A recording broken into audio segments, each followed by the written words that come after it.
Coucou les amis, aujourd'hui je vous emmène dans un endroit magique, la rue des Philosophes. On longe l'Orbe, au pied de la ville d'Orbe, en toute simplicité. D'ailleurs c'est mentionné sur les panneaux No Smoking.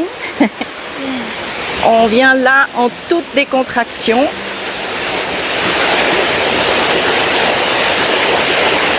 C'est juste magnifique.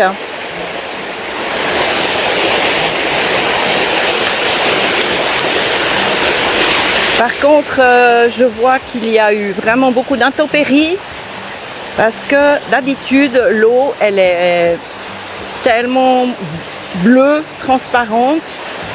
Et là, malheureusement, c'est un petit peu galère, un petit peu boueux. Voilà les amis, j'ai enfin trouvé un petit coin tranquille pour vous parler de ma vie sentimentale. Écoutez, je vais être honnête, je vais y aller mais vraiment très superficielle parce que ma vie sentimentale c'est Dallas. Et j'ai promis de faire des vidéos courtes. Du coup, je vais juste dire ce que j'estime vraiment important parce que finalement ça fait quand même partie de mon parcours de vie.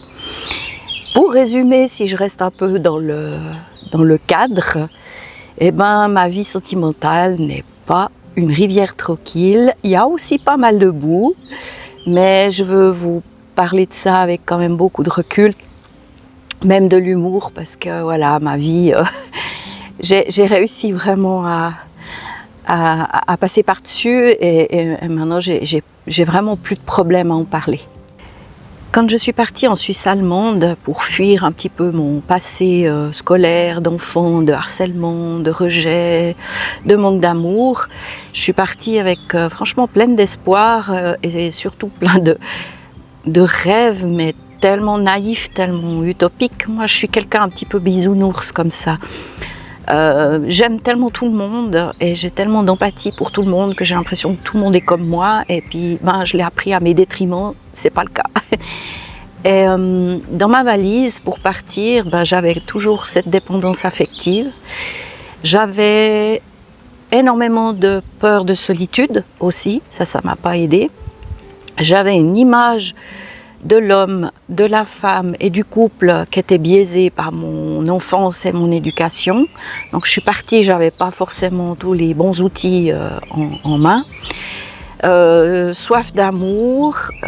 Quand j'étais petite, mon jeu préféré c'était les Barbie, Ken, enfin voilà, je me suis fait plein de beaux scénarios.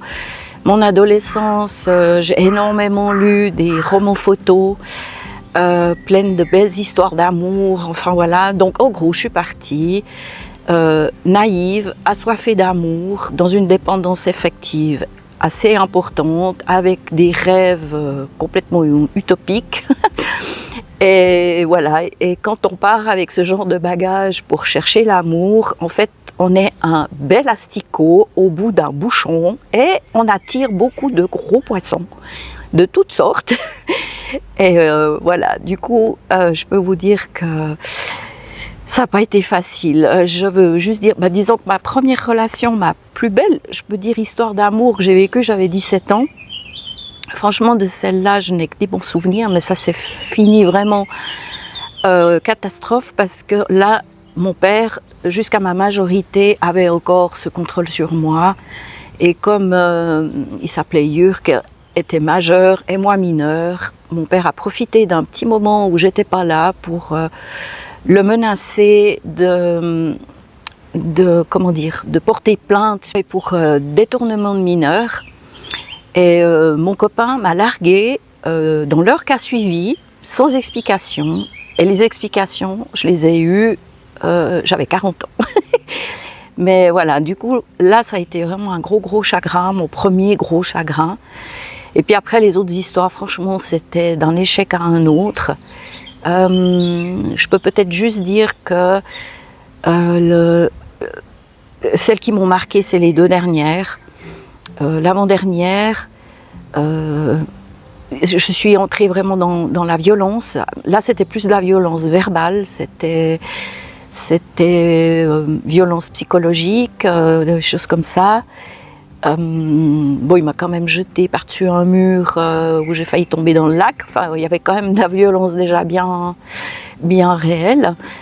Et puis, j'ai pleuré dans les bras d'un autre pour qu'il me console, un autre qui était extrêmement choqué qu'on puisse taper une femme, qui a su me consoler et qui finalement m'a tapé dessus encore plus violemment une année après, où là j'ai failli laisser ma peau. Mais comme je vous ai dit, je vais quand même y aller très superficiellement et je ne veux pas entrer dans les détails.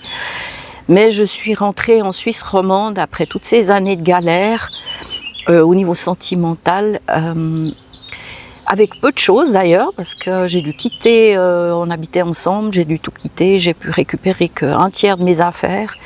J'ai débarqué chez mes parents, il a fallu que je me reconstruise.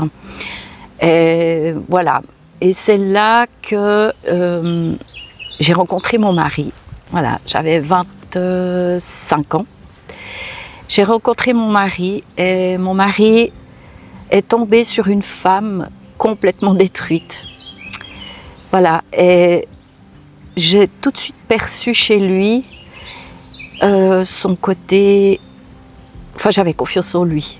Voilà, j'aurais pu me tromper encore une fois, vraiment, parce que j'étais pas en état... j'avais toujours les mêmes valises, j'étais toujours le même asticot, mais je suis tombée sur un bon poisson, si je peux m'exprimer ainsi. Et effectivement, Serge a été vraiment la bonne personne pour moi. Et vraiment, Serge maintenant fait partie de ma vie depuis 38 ans. Et si je suis là aujourd'hui, c'est aussi grâce à lui, aussi grâce à sa présence, à son écoute, à sa patience.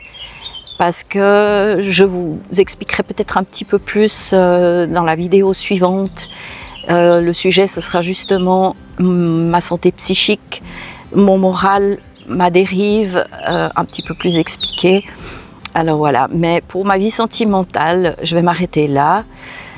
Juste pour vous dire que quand on est mal dans sa peau, mal dans sa tête, avec des attentes infinies, c'est rare qu'on tombe sur des gens bien.